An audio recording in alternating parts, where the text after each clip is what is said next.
Friends, ഞാൻ ഇന്നിവിടെ തയ്യാറാക്കാൻ പോകുന്നത് കോഴിക്കോട്ട. ഇതിലേക്ക് വേണ്ട ചേരുവകൾ ആദ്യം തന്നെ നമുക്ക് കോഴിക്കോട്ടയ്ക്ക് വേണ്ട ഫില്ലിങ്സ് ഉണ്ടാക്കിയെടുക്കാം.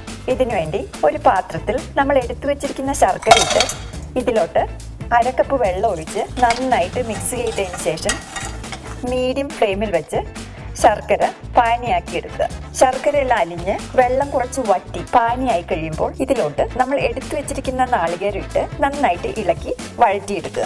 ഇത് ശരിക്കും വഴന്നു കഴിയുമ്പോൾ എടുത്തു വെച്ചിരിക്കുന്ന ഏലക്കപ്പൊടിയും ജീരകപ്പൊടിയും കൂടി ഇതിലേക്കിട്ട് നന്നായിട്ട് യോജിപ്പിക്കുക. നമ്മുടെ ഫില്ലിങ്സ് ഇപ്പോൾ റെഡി ആയിട്ടുണ്ട്. അടുത്തതായി നമുക്ക് കോഴിക്കോട്ട തയ്യാറാക്കാൻ വേണ്ട മാവ് ഉണ്ടാക്കിയെടുക്കാം. ഇതിനു വേണ്ടി ഒരു പാത്രത്തിൽ 4 കപ്പ് വെള്ളം ഒഴിച്ച് ആവശ്യത്തിന് ഉപ്പിട്ട് തിളപ്പിച്ചെടുക്കുക. ഇനി അരിപ്പൊടിയിലേക്ക് തിളപ്പിച്ച വെള്ളം ആവശ്യത്തിന് ഒഴിച്ച് പൊടി കുഴച്ചെടുക്കുക. പൊടി നന്നായിട്ട് കുഴച്ചതിന് ശേഷം ഇതിലോട്ട് 2 ടീസ്പൂൺ വെളിച്ചെണ്ണ അല്ലെങ്കിൽ നെയ്യ് ഒഴിച്ച് നന്നായിട്ട് സോഫ്റ്റ് ആവുന്നത് വരെ മാവ് കുഴച്ചെടുക്കണം. ഇനി കുഴച്ചു വെച്ചിരിക്കുന്ന മാവിൽ നിന്ന് ഒരു നാരങ്ങയുടെ വലുപ്പത്തിലുള്ള ഉരുള എടുത്ത് കയ്യിൽ വെച്ച് ഇതുപോലെ കനം കുറച്ച് പരത്തി ഒരു കപ്പിന്റെ ഷേപ്പ് ആക്കി എടുക്കുക.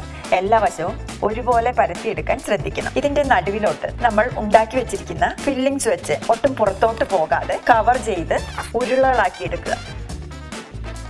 ഇപ്പോൾ കോഴിക്കോട്ട എല്ലാം ഉരുട്ടി കഴിഞ്ഞിട്ടുണ്ട്. ഇനി ഇത് ആവി കയറ്റി വേവിക്കുന്നത് എങ്ങനെയെന്ന് നോക്കാം. ഇതിനുവേണ്ടി സ്റ്റീമറിലോ ഒരു അപ്പച്ചെമ്പിലോ താഴെയുള്ള പാത്രത്തിൽ ആവശ്യത്തിന് വെള്ളം ഒഴിച്ച് തിളപ്പിക്കുക. വെള്ളം തിളച്ചതിന് ശേഷം മുകളിലെ തട്ടിൽ ഒട്ടിപ്പിടിക്കാതിരിക്കാൻ വേണ്ടി കുറച്ച് എണ്ണയോ നെയ്യോ പുരട്ടി ഇതിലോട്ട് ഉരുട്ടി വെച്ചിരിക്കുന്ന കോഴിക്കോട്ടകൾ വച്ച് ഏകദേശം 10 മിനിറ്റോളം സ്റ്റീമറിൽ അടച്ചു വെച്ച് വേവിച്ചെടുക്കുക.